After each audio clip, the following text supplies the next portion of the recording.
So guys welcome back to micro classes. हमारी Meerut university और Saharanpur university की बीएड की रेगुलर क्लासेस चल रही है।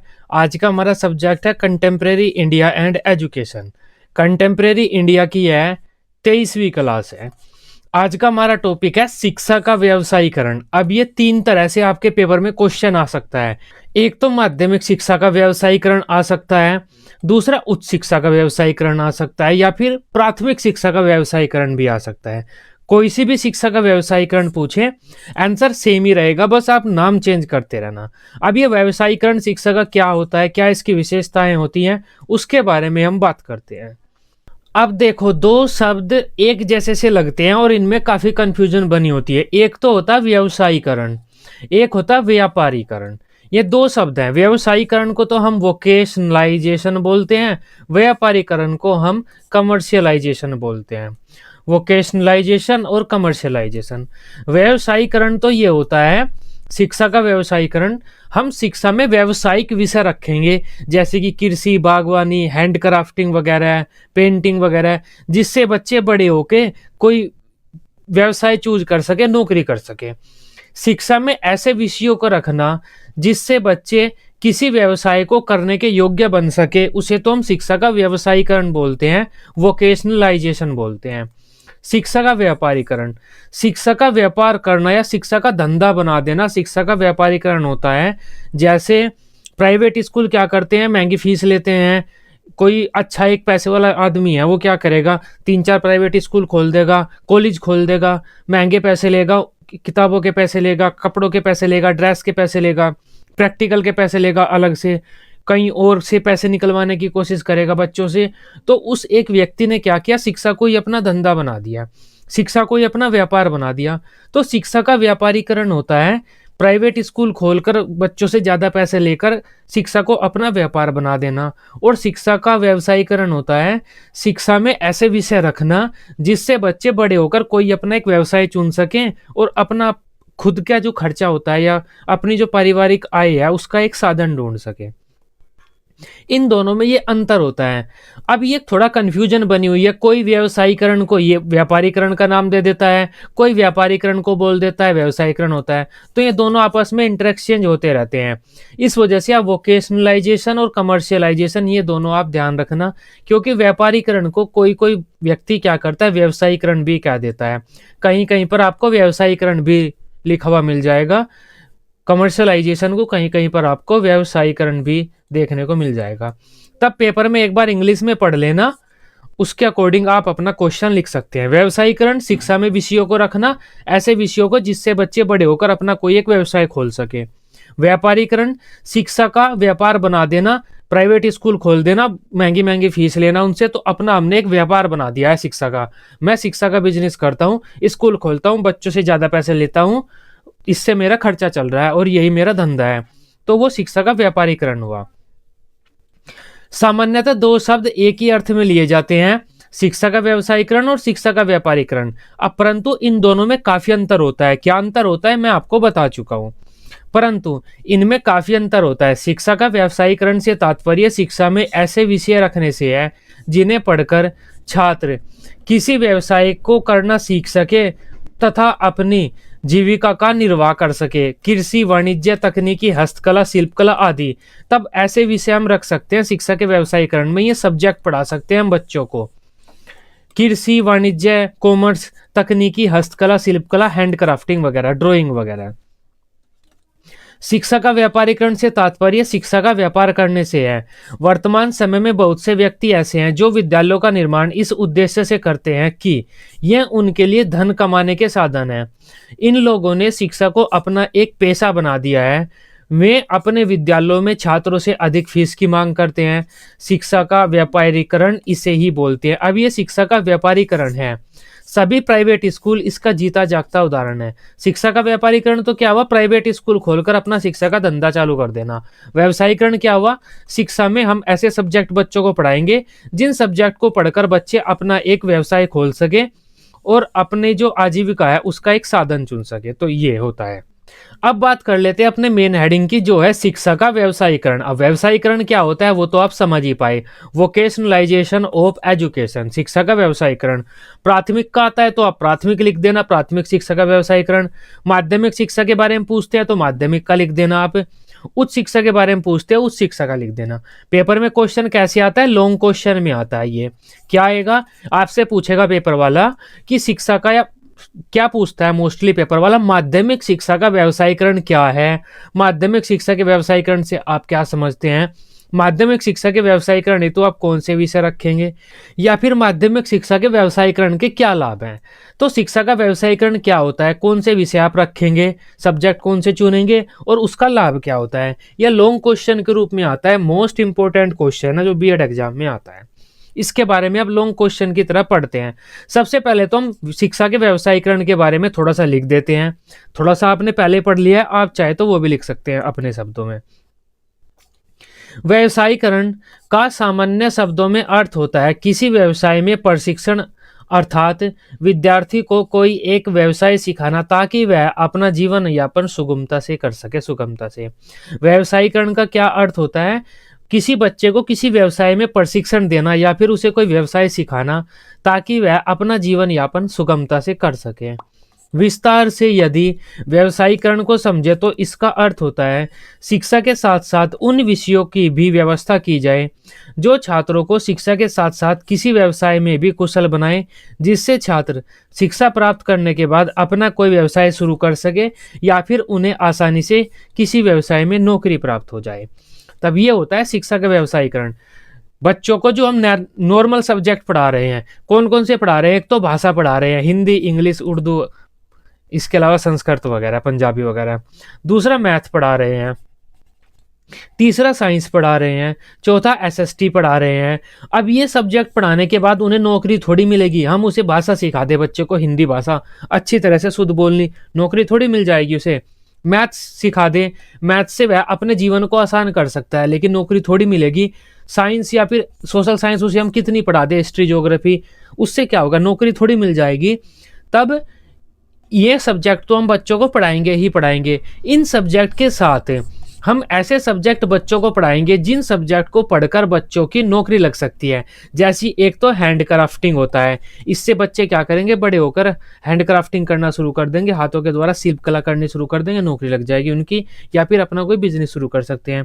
ड्राइंग बनानी, आर्ट, ड्राइंग बनानी हम उन्हें सिखा देंगे, बच्चे ड्राइंग बनाकर उसे बेचेंगे, उससे उनका खर्चा निकल जाएगा। तो इस तरह के काफ़ी सब्जेक्ट हैं, उनके बारे में आप पढ़ेंगे हम सब्जेक्ट के बारे में भी। तो ये सब्जेक्ट हम शिक्षा के साथ रखेंगे, बच्चे इन सब्जेक्ट को पढ़ेंगे, इससे इन्हें इन सब्जेक्ट की ट्रेनिंग मिल जाएगी, बच्चे प्रशिक्षण प्राप्त कर लेंगे इन सब्जेक्ट के बारे में। उससे क्या होगा, बच्चे जब शिक्षा छोड़ेंगे, बड़े होंगे, बाहर जाएंगे, शिक्षा छोड़कर विद्यालय से समाज में जाएंगे, तो इन्होंने जो ये सब्जेक्ट पढ़े हैं, इन सब्जेक्ट के द्वारा या तो वे अपना कोई बिजनेस शुरू कर सकते हैं या फिर पहले से कोई बिजनेस चल रहा है उसमें आसानी से नौकरी मिल जाएगी। इससे आजीविका का एक साधन बन जाता है ये, इससे उनको पैसा मिल जाता है जो उनके दैनिक खर्चों के लिए आवश्यक होता है। तो ये होता है शिक्षा का व्यवसायीकरण। शिक्षा में व्यावसायिक विषयों को रखना ही, व्यावसायिक सब्जेक्ट को स्थान देना ही शिक्षा की पाठ्यचर्या में शिक्षा का व्यवसायीकरण कहलाता है। अब कोठारी आयोग ने शिक्षा के व्यवसायीकरण के बारे में क्या कहा है, हम यह देखते हैं कि भविष्य की विद्यालयी शिक्षा का स्थान साधारण शिक्षा व तकनीकी शिक्षा के लाभप्रद संयोग में है। जो भविष्य की विद्यालय शिक्षा होगी वो तकनीकी शिक्षा से जुड़ी हुई होगी, मतलब तकनीकी शिक्षा वाली होनी चाहिए। इसमें पूर्व तकनीकी शिक्षा और व्यावसायिक शिक्षा के कुछ हिस्से शामिल है। जो पहले से तकनीकी शिक्षा चल रही है और व्यावसायिक शिक्षा चल रही है उसके कुछ हिस्से भविष्य की शिक्षा में शामिल हैं, और परिणाम स्वरूप सामान्य शिक्षा का तत्व आ जाता है। हम जिस प्रकार के समाज में रह रहे हैं उनमें दोनों प्रकार की शिक्षा को अलग अलग करना अनुचित ही नहीं है, वरन असंभव है। साधारण शिक्षा, जो हमारी साधारण शिक्षा है, सामान्य शिक्षा है, हिस्ट्री, ज्योग्राफी, इंग्लिश वगैरह की, और दूसरी तकनीकी और व्यवसायिक शिक्षा, इनको अलग करना मुश्किल है। अब समय आ गया है ये सारी एक साथ चले, मतलब सामान्य शिक्षा में हम तकनीकी शिक्षा और व्यावसायिक शिक्षा भी दें। आज़ादी से पहले तथा आज़ादी के बाद जितने भी भारतीय शिक्षा से संबंधित आयोग आए हैं ना, उन सब ने कहीं न कहीं व्यावसायिक शिक्षा को ज़रूर स्थान दिया है अपने आयोग में, और ये ज़रूर कहा है कि भारत में व्यावसायिक शिक्षा की स्थापना की जानी चाहिए। व्यावसायिक शिक्षण प्रशिक्षण केंद्रों की स्थापना की जानी चाहिए, रोजगार कार्यालयों की स्थापना होनी चाहिए, ऐसे-ऐसे कार्यालयों की स्थापना होनी चाहिए जो बच्चों को रोजगार के प्रति प्रेरित करें और उन्हें ट्रेनिंग दें। यहाँ पर आप वुड के घोषणा पत्र, हंटर आयोग, सार्जेंट रिपोर्ट, जिन्होंने भी शिक्षा के बारे में कुछ भी कहा, आपने पढ़ा तो वही है, वह सब कुछ नई शिक्षा नीति वगैरह, तो वो हल्का-हल्का सा लिख सकते हैं अगर आप और ज़्यादा इस पेज को बढ़ाना चाहते हैं, अपना क्वेश्चन लंबा करना चाहते हैं। बाकी इतना भी लिख देंगे, आपका काम चल जाता है। अब व्यावसायिक शिक्षा में कौन-कौन से सब्जेक्ट आप जोड़ सकते हैं या कौन-कौन से व्यावसायिक सब्जेक्ट आप अपनी एजुकेशन में जोड़ सकते हैं।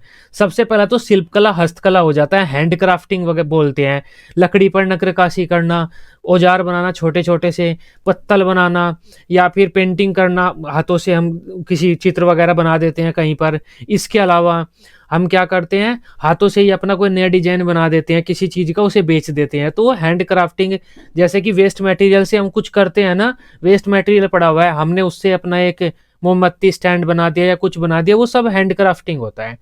इस तरह से आप हैंडक्राफ्टिंग करके भी, पत्थर पर, लकड़ी पर नक्काशी करके भी पैसा कमा सकते हैं। ये हैंडक्राफ्टिंग होता है, ये विद्यालय में सिखाया जाता है। प्राचीन टाइम में तो ये ज़्यादा सिखाया जाता था। चिकित्सा, अब आपको ये एजुकेशन दे सकते हैं हम, दूसरों का इलाज कैसे करना है, मेडिकल एजुकेशन, उसके बाद भी तो आपका धंधा शुरू हो जाएगा। पशु चिकित्सा, ये भी वही बात हो जाती है, डॉक्टर बना दे आपको पशुओं का। इंजीनियरिंग, इंजीनियरिंग करने के बाद भी सब नौकरी ढूंढते हैं और अपना कोई ना कोई व्यवसाय खोल लेते हैं। वाणिज्य, कॉमर्स की एजुकेशन भी हमारी व्यवसायिक ही है। कॉमर्स की कोई शिक्षा लेता है किसी बैंक में या कहीं पर भी, कोई इनकम टैक्स डिपार्टमेंट में या सीए वगैरह कुछ भी बन जाता है, किसी का पर्सनल असिस्टेंट बन जाता है, जो उसकी फाइनेंशियल जो भी क्वेरीज हैं उन सबको देखता है वो। कृषि, कृषि की शिक्षा लेकर बच्चे किसान बन जाएंगे, पैसा कमाएंगे। बागवानी की शिक्षा लेकर हम फूल वगैरह का पालन करेंगे, उनको उगाएंगे, पैसा कमाएंगे। पशुपालन की शिक्षा लेकर हम पशुओं की देखभाल करना सीख जाएंगे, पशुओं को कैसे रखना है, तो पशुओं को पालेंगे, दूध बेचेंगे, पशुओं से काफी लाभ होते हैं, हमें लाभ लेंगे हम। संगीत की शिक्षा लेकर हम हिमेश रेशमिया बन जाएंगे, पैसा कमाएंगे। कानून की शिक्षा लेकर हम वकील बन सकते हैं। अध्यापक का प्रशिक्षण लेकर कहीं हम टीचर बन सकते हैं, उससे हमें पैसा मिलेगा। इसके अलावा भी अन्य काफ़ी सारे प्रशिक्षण होते हैं, आईटीआई, आपकी पॉलिटेक्निक वगैरह, ऐसे काफ़ी सारे, इलेक्ट्रिकल, इलेक्ट्रॉनिक्स, ऐसे काफ़ी सारे आपके प्रशिक्षण होते हैं। जैसे कि आपका फीडर वगैरह होता है, मशीनें वगैरह चलाना होता है, बिल्डिंग वगैरह बनाना होता है। तो इस तरह के काफ़ी प्रशिक्षण होते हैं, वे हम बच्चों को दे सकते हैं। ये कुछ व्यावसायिक विषय हैं जो अपनी शिक्षा में हम जोड़ सकते हैं। कोई भी 8 या 10 सब्जेक्ट आप लिख सकते हैं, आसान ही है, इनके बारे में तो आप हमेशा सुनते ही हैं। अब बात कर लेते हैं, अगर हम शिक्षा का व्यवसायीकरण कर रहे हैं तो उसकी हमें क्या आवश्यकता है या फिर उसका क्या लाभ है या फिर क्या महत्व है। ये मोस्ट इंपॉर्टेंट है, हर बार यही पूछा जाता है कि शिक्षा व्यवसायीकरण का क्या लाभ होता है। ये कुछ हेडिंग है, 10 हेडिंग मैंने ली है। कोई भी 8 या 10 हेडिंग, 10 तो यही है, तो आप वो लिख सकते हैं जितनी भी आपके याद रह जाए। सबसे पहले हेडिंग है आर्थिक विकास के लिए। अगर हम बच्चों को इस प्रकार की एजुकेशन या ट्रेनिंग देंगे जिससे कि वे व्यवसाय कर सकें, व्यवसाय करेंगे तो इनकम टैक्स देंगे, वे इनकम टैक्स देंगे तो भारत सरकार की इनकम बढ़ेगी, आर्थिक विकास होगा भारत का। हम अपने प्रोडक्ट भी बढ़ाएंगे, जो डोमेस्टिक प्रोडक्ट होते हैं, जीडीपी भी हमारी बढ़ेगी। जीडीपी कैसे बढ़ती है, जितने भी ज़्यादा प्रोडक्ट हम अपने बनाते हैं ना देश में, उससे हमारी जीडीपी बढ़ती है। तो जीडीपी बढ़ेगी, भारत की जो फाइनेंशियल सिचुएशन है वो अच्छी होगी, आर्थिक विकास की तरफ भारत बढ़ेगा। भारत एकमात्र ऐसा देश है जिसे प्रकृति ने खुले दिल से अपने गुणों, शक्ति, सुंदरता आदि से संवारा है, क्योंकि भारत के पास बहुत सारे रिसोर्सेज भी हैं और नदियां वगैरह भी कितनी हैं, पहाड़ भी है, डेजर्ट भी है, तो काफ़ी सारा अच्छा माहौल है भारत का। और ऐसा भी नहीं है पूरे भारत पर सालाना बर्फ पड़ी रहती हो, बर्फ हटाने में लगी रहती हो, थोड़ा एरिया भारत के पास बर्फ वाला भी है, पहाड़ी एरिया भी है, जम्मू कश्मीर, असम वाला।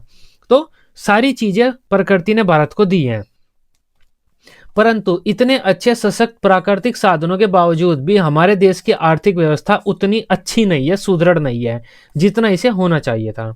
इस अवनति का एक मुख्य कारण अप्रशिक्षित मानवीय शक्ति का होना भी है।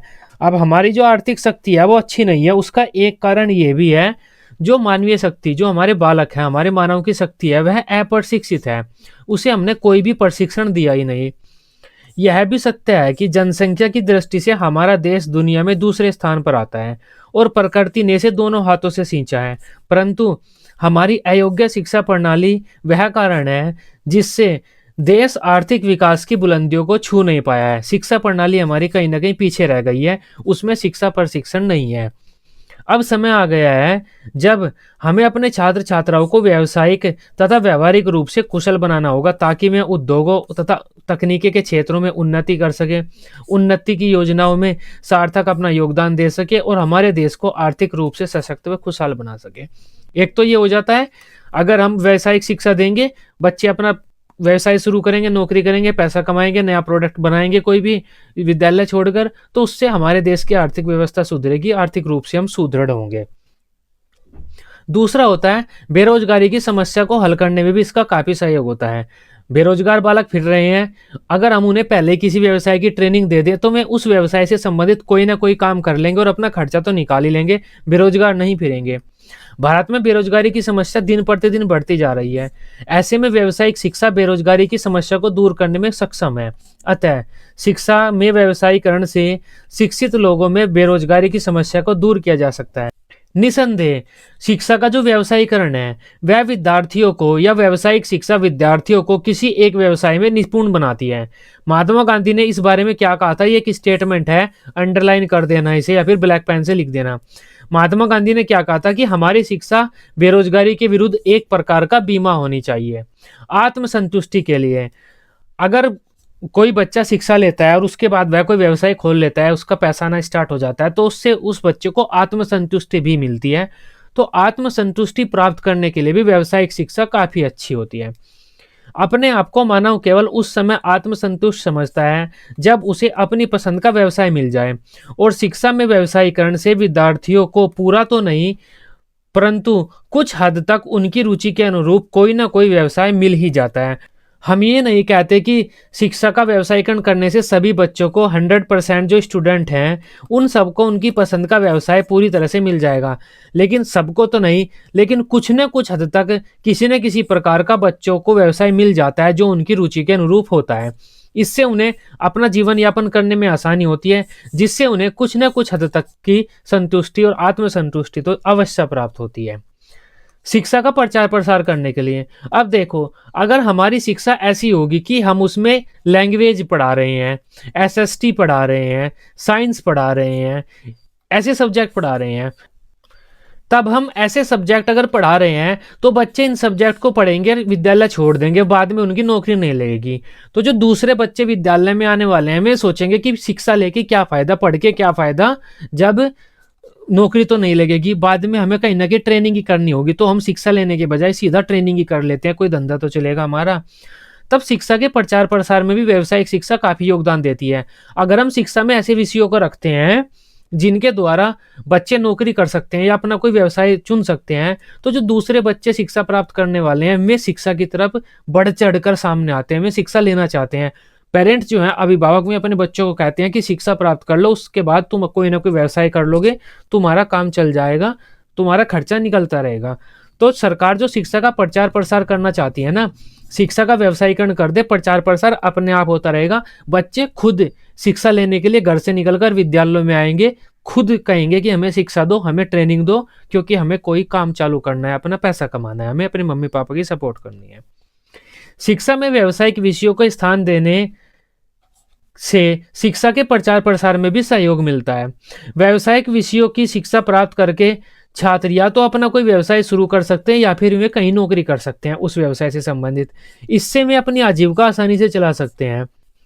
इसका यह लाभ होता है कि बच्चे ऐसे पाठ्यक्रम के प्रति आकर्षित होते हैं तथा शिक्षा प्राप्त करना चाहते हैं। इससे क्या होता है, शिक्षा के प्रचार प्रसार में मदद मिलती है। इस प्रकार व्यावसायिक विषयों को शिक्षा में स्थान देना शिक्षा के प्रचार प्रसार में सहयोग करता है। स्कूल छोड़ने की दर में कमी, अगर हमारे व्यावसायिक विषय स्कूल में है तो अगर बच्चे स्कूल में एडमिशन लेने लगते हैं, स्कूल में एडमिशन ले लेते हैं, तो वे स्कूल को नहीं छोड़ते हैं। वे सोचते हैं इस कोर्स को पूरा ही कर लेते हैं हम, उसके बाद हम सीधा कहीं नौकरी कर लेंगे, तो इस कोर्स को बीच में नहीं छोड़ते हैं। तो स्कूल बीच में छोड़ देते हैं जो बच्चे, जिसे हम बोल देते हैं अपव्यय। अपव्यय बोल देते हैं हम उस प्रक्रिया को। अगर कोई बच्चा स्कूल को बीच में छोड़ रहा है तो उसे अपव्यय बोलते हैं। तब बच्चे स्कूल को बीच में नहीं छोड़ते, अपव्यय को में भी कमी देखने को मिलती है हमें। जैसा कि देखा जाता है कि बच्चे 8वीं या 10वीं के बाद पढ़ाई बीच में ही छोड़ देते हैं, अपनी पूरी ग्रेजुएशन वगैरह तक नहीं पढ़ाई करते, क्योंकि उनका मानना है पढ़कर कोई फायदा नहीं होता। लेकिन अगर माध्यमिक शिक्षा का व्यवसायीकरण किया जाता है तो छात्रों को उनकी रुचियों व उद्देश्यों के अनुरूप व्यावसायिक विषयों को चुनने की स्वतंत्रता मिलती है। इससे वे विद्यालय में बने रहते हैं और इस वजह से व्यावसायिकता से स्कूल छोड़ने की दर को कम करने में काफी हद तक मदद मिलती है। मतलब शिक्षा के व्यवसायीकरण करने से बच्चों के स्कूल छोड़ने की दर को कम करने में मदद मिलती है। नेक्स्ट पॉइंट की बात करते हैं। नेक्स्ट हेडिंग हमारी नैतिक व सांस्कृतिक विकास। जब कोई बच्चा किसी व्यवसाय को पकड़ लेता है, किसी व्यवसाय में लग जाता है और अपना पैसा कमाता है, आजीविका का एक साधन उसे अपना मिल जाता है, तब वह नैतिक व सांस्कृतिक बातों के बारे में सोचता है। अगर कोई बच्चा ऐसा है जिसकी नौकरी ही नहीं लगी, वो नैतिक और सांस्कृतिक बातों के बारे में न तो ज्यादा सोचता, न उसे समाज से ज्यादा मतलब होता। वो बस एक ही चीज सोचता है, उसकी नौकरी लग जाए।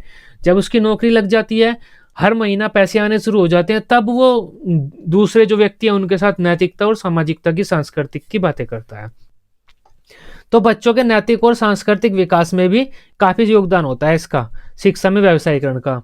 यदि मानव की मूलभूत जो आवश्यकताएं हैं, रोटी कपड़ा मकान में पूरी हो जाती हैं, तब वह समाज, नैतिकता और संस्कृति के बारे में सोचता है।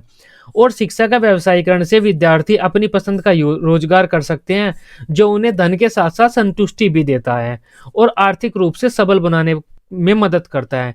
इससे बच्चे क्या करते हैं, आर्थिक रूप से मजबूत हो जाते हैं, तब वे नैतिक और सांस्कृतिक चीजों के बारे में सोचते हैं। इससे उनका नैतिक व सांस्कृतिक विकास भी हो जाता है। इस प्रकार हम कह सकते हैं जो नैतिक तथा सांस्कृतिक विकास करने में शिक्षा का व्यवसायीकरण मदद करता है। नेक्स्ट हेडिंग है हमारी शिक्षण प्रक्रिया को उद्देश्यपूर्ण बनाना। जो हमारी शिक्षा है, शिक्षण प्रक्रिया, वो उद्देश्यपूर्ण नहीं है। लैंग्वेज वगैरह, हिंदी, इंग्लिश, एसएसटी, मैथ वगैरह पढ़ाकर कोई शिक्षा उद्देश्यपूर्ण नहीं होती। बच्चे अगर शिक्षा लेने आ रहे हैं तो उनका कोई ना कोई उद्देश्य होना चाहिए। हमें भी अपनी शिक्षा का उद्देश्य ये रखना पड़ता है कि बच्चों को व्यावसायिक शिक्षा प्रदान की, या फिर हमें बच्चों को इस लायक बनाना है कि बच्चे अपना कोई ना कोई आजीविका का साधन ढूंढ सके शिक्षा प्राप्त करके। तो शिक्षा भी उद्देश्यपूर्ण हो जाती है अगर हम शिक्षा में व्यावसायिक विषय रखते हैं। बच्चे अपना एक उद्देश्य लेकर आते हैं शिक्षा लेने के लिए और उनका वह उद्देश्य पूर्ण हो जाता है, तो शिक्षा उद्देश्यपूर्ण बन जाती है। शिक्षा को ज्यादा से ज्यादा उपयोगी बनाने के लिए शिक्षा का व्यवसायीकरण करना अति आवश्यक है। इससे विद्यार्थी अपनी अपनी रुचियों के अनुरूप विषयों का चयन कर सकते हैं तथा प्रशिक्षण ले सकते हैं। इससे विद्यार्थियों के शिक्षा प्राप्त करने के अपने उद्देश्य बन जाते हैं तथा शिक्षण प्रक्रिया एक उद्देश्यपूर्ण प्रक्रिया बन जाती है। विद्यार्थी अपना एक उद्देश्य लेकर आते हैं शिक्षा प्राप्ति के लिए, इससे क्या होगा, शिक्षण प्रक्रिया एक उद्देश्यपूर्ण प्रक्रिया बन जाती है। नेक्स्ट हेडिंग है हमारी छात्रों के सर्वांगीण विकास में सहायक। छात्रों का सर्वांगीण विकास कैसे होता है, जब बच्चों को हम ज्ञान दें, उनकी जो भावनाएं हैं, बोध वगैरह करने पर भी बल दें और प्रयोग मतलब कार्य करने पर भी बल दें। बच्चों के ज्ञान और भावना और कार्य तीनों पक्षों पर बल दें। आजकल हम ज्ञान पर तो बल देते हैं, रटाते रहते हैं, चीजें समझाते रहते हैं, ज्ञान पर बल देते हैं, थोड़ा बहुत बोध पर बल देते हैं, लेकिन कार्य करने पर, प्रयोग पर हम बिल्कुल भी बल नहीं देते हैं। इस वजह से सर्वांगीण विकास बच्चों का पीछे रह जाता है। लेकिन अगर हम बच्चों को किसी व्यवसाय में ट्रेनिंग देंगे तो ट्रेनिंग देने के लिए हमें वह कार्य उन बच्चों से कराना होगा। बार बार बच्चे उस कार्य को करने का प्रयास करेंगे। इससे क्या होगा, बच्चे उस व्यवसाय का ज्ञान भी लेंगे, उसके बारे में बोध भी करेंगे, उसे समझेंगे भी, भावात्मक रूप से मजबूत होंगे। बच्चे कार्य भी करेंगे, हाथों से भी कुछ करेंगे, कोई एक्टिविटी करेंगे। इससे बच्चों का पूरा सर्वांगीण विकास हो जाता है। तो ये सर्वांगीण विकास में भी सहायक होती है हमारी शिक्षा का व्यवसायीकरण। व्यावसायिक शिक्षा बालक के सर्वांगीण विकास में सहायक होती है। महात्मा गांधी जी ने बालक की शिक्षा का उद्देश्य बालक के हाथ, दिल और मस्तिष्क का विकास ही माना है। तब बालक के मस्तिष्क का तो विकास हम करते हैं, लेकिन कहीं ना कहीं हाथ और दिल का विकास पीछे रह जाता है। व्यावसायिक शिक्षा में छात्र व्यावहारिक शिक्षा प्राप्त करते हैं, जिससे वे स्वयं कार्य करके सीखते हैं। इससे उनका सर्वांगीण विकास संभव है।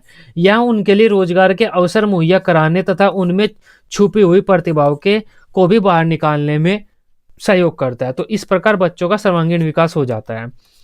शारीरिक श्रम के प्रति लगाव पैदा होने में, अगर हम बच्चे को किसी एक मेज पर बैठाकर पढ़ा रहे हैं और बाद में हम उसे कहें कि आप मजदूरी करो या फिर ये काम करो, इसमें आपको शारीरिक मेहनत करनी होगी, तो वो बच्चा नहीं करेगा, क्योंकि वो पढ़ लिख लिया, वो लाट साहब बन गया। अब वो शारीरिक श्रम ज्यादा नहीं करेगा, बस मेज पर बैठकर पेंसिल तो चला सकता है। लेकिन अगर हम शिक्षा के व्यावसायिक विषयों से जोड़ देते हैं, तब क्या होगा, बच्चे पढ़ाई करते हुए ही शारीरिक श्रम करेंगे, क्योंकि उस काम को बार बार करेंगे, शारीरिक श्रम करेंगे, तो शारीरिक श्रम करने की उन्हें आदत पड़ जाएगी, शारीरिक श्रम के प्रति उनमें लगाव पैदा हो जाएगा। विद्यालय छोड़ने के बाद कहीं भी उन्हें मेहनत करने की जरूरत पड़ेगी तो वे पीछे नहीं हटेंगे, क्योंकि मेहनत करने की उन्हें आदत पड़ गई है। व्यवसायिक शिक्षा लेते समय शारीरिक श्रम करता है बालक। वह किसी भी व्यवसाय में प्रशिक्षण लेने के लिए उस व्यवसाय को, उस कार्य को बार बार करता है, उससे संबंधित परिश्रम करता है। इससे बालक परिश्रम करने या शारीरिक श्रम करने के आदी हो जाते हैं, वे उससे दूर नहीं भागते। इससे वे अपने जीवन में शारीरिक श्रम करते हैं तथा सफल हो जाते हैं। लास्ट हेडिंग है हमारी देश की उत्पादकता को बढ़ाना। वही बात आ जाती है, पहले वाली हेडिंग क्या थी, देश की आर्थिक स्थिति को बढ़ाना, यहाँ पर आ जाती है देश की उत्पादकता को बढ़ाना। हम देश में नए नए प्रोडक्ट का निर्माण कर सकते हैं, तो हमारे देश की उत्पादन क्षमता बढ़ जाती है शिक्षा में व्यावसायीकरण करने से। देश की उत्पादन अक्षमता का या फिर उत्पादकता का विकास शिक्षा का एक महत्वपूर्ण उद्देश्य माना जाता है। यह एक सर्वमान्य सत्य है कि किसी भी देश की प्रगति उसकी उत्पादन क्षमता पर निर्भर करती है। लोग जितना ज्यादा उत्पादन कार्यों में लगेंगे, वह देश उतना ही समृद्ध होगा और तरक्की करेगा। शिक्षा का व्यावसायीकरण विद्यार्थियों को उत्पादन कार्यों की ओर अग्रसर करने में महत्वपूर्ण भूमिका निभाता है। उत्पादकता के विकास की दृष्टि से शिक्षा के व्यावसायीकरण के महत्व को दर्शाते हुए कोठारी आयोग ने क्या कहा है, देश में उत्पादकता या उपादेयता, इन्होंने उपादेयता कहा है उत्पादकता को, देश में उपादेयता बढ़ाने के लिए माध्यमिक शिक्षा को प्रबल व्यावसायिक मोड़ देना अत्यंत आवश्यक है। तो अगर हम अपने बच्चों को व्यावसायिक शिक्षा देंगे तो वे नई नई ट्रेनिंग लेकर विद्यालय से बाहर आएंगे, नई नई चीजों का निर्माण करेंगे, तो देश की उत्पादन क्षमता बढ़ेगी, जिससे देश तरक्की के मार्ग पर आगे बढ़ेगा। ये एक स्टेटमेंट है, ये याद कर लीजिएगा, आसानी। ये एक नॉर्मल सा स्टेटमेंट है। अगर हम देश की उत्पादन क्षमता बढ़ाना चाहते हैं, तब हमें माध्यमिक शिक्षा को एक व्यावसायिक मोड़ देना होगा। तो ये आसान सा स्टेटमेंट है, याद हो जाता है, कोठारी आयोग ने कहा था। वो जो पहला बड़े वाला स्टेटमेंट था वो भी कोठारी आयोग ने कहा था। एक महात्मा गांधी का स्टेटमेंट आया है, नॉर्मली 4 स्टेटमेंट लिखने की आप कोशिश करो, 4 स्टेटमेंट एक लॉन्ग क्वेश्चन में जरूर लिखो, और एक स्टेटमेंट आपका शॉर्ट में जरूर होना चाहिए। ये आपका पेपर में लिखने की टेक्निक होती है। इनकी बात हम उस टाइम पर करेंगे जब हम पेपरों की तैयारी करेंगे। अभी तो रेगुलर क्लासेस चल रही है, पेपर काफी दूर है अभी तो हमारे। तब ये हमारा आज की वीडियो थी, शिक्षा का व्यवसायीकरण। आई होप आप इसे समझ पाए होंगे, शिक्षा का व्यवसायीकरण क्या होता है और व्यापारीकरण भी क्या होता है। वीडियो अच्छी लगी हो, आप इसे अपने बीएड ग्रुप वगैरह में शेयर कर सकते हैं, लाइक कर सकते हैं, बीएड दोस्तों के साथ शेयर कर सकते हैं। बीएड की सभी सब्जेक्ट की इसी तरह से डेली रेगुलर क्लासेस लेने के लिए आप इस चैनल को सब्सक्राइब कर सकते हैं। Till then, bye bye, take care.